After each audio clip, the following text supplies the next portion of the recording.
2 bodies, 1 soul, and a deadly pact. We cannot live without each other, but we cannot live together either. One of us must die so the other can be free. These are not lines from a horror movie. This is the chilling reality that baffled medical science and terrified the police. Imagine 2 sisters who refused to speak to the world. They were not mute.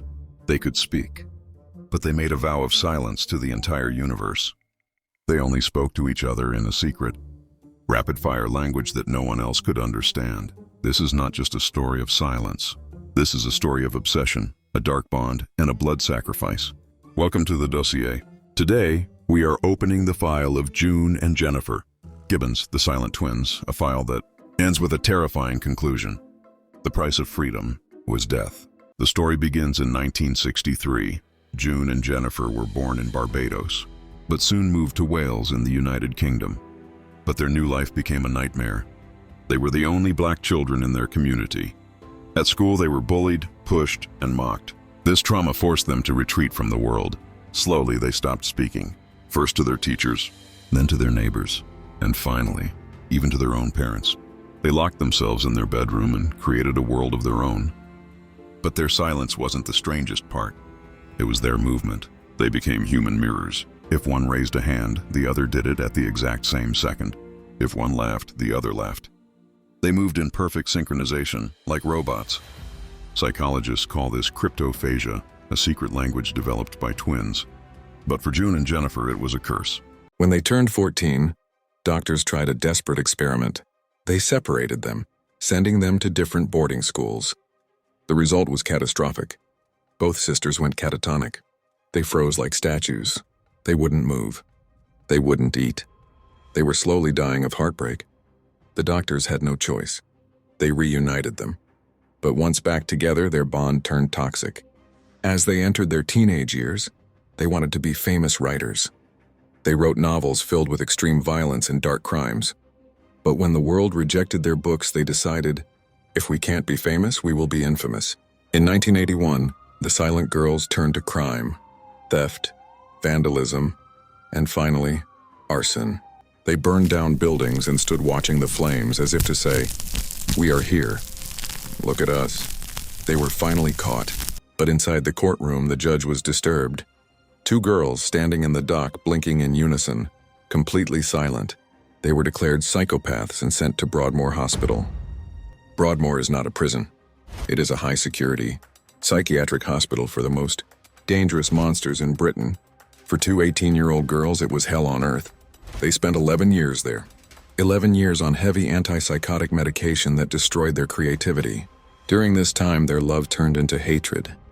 Their secret diaries revealed a horrifying truth. Jennifer wrote, "My sister is a dark shadow robbing me of my sunlight. We have become fatal enemies." June wrote, "One of us is the other's death." They tried to strangle each other. They fought, but they could not be apart. It was during this time that they made the pact. A journalist named Marjorie Wallace was the only person they trusted. Days before their release, Jennifer told Marjorie something chilling. She said, Marjorie, I'm going to die." When asked why, Jennifer replied flatly, "Because we decided. We can't both be free. For one to live a normal life, the other must die, and I have agreed to be the sacrifice." They believed their souls were entangled. One body had to perish for the other soul to be released. In March 1993, the day of their freedom finally arrived. They were being transferred to a lower security clinic. They got on the bus. Jennifer rested her head on June's shoulder and whispered, "At long last, we are out." The bus drove on. Jennifer fell asleep.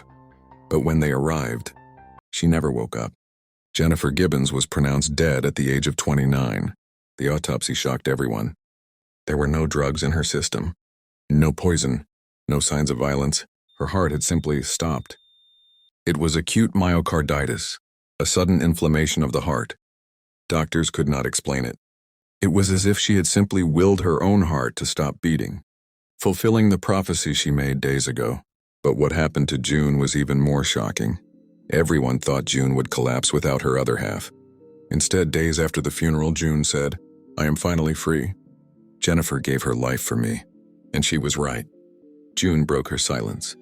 She started speaking to people. She made friends. She lives a quiet, normal life today. The strange language, the mirrored movements, the dark obsession, it was all buried in the coffin with Jennifer. On their grave, a poem is inscribed that they wrote together. We were two, we made one, we are no longer two. The story of the silent twins leaves us with a haunting question. Did Jennifer really die of natural causes? Or is the human mind powerful enough to switch off life itself? Was it a medical coincidence? Or was it a sacrifice? What do you think really happened that day on the bus? Let us know in the comments. If you want to uncover more dark secrets of history and true crime, make sure to subscribe to the Dossier. Until next time, watch your back.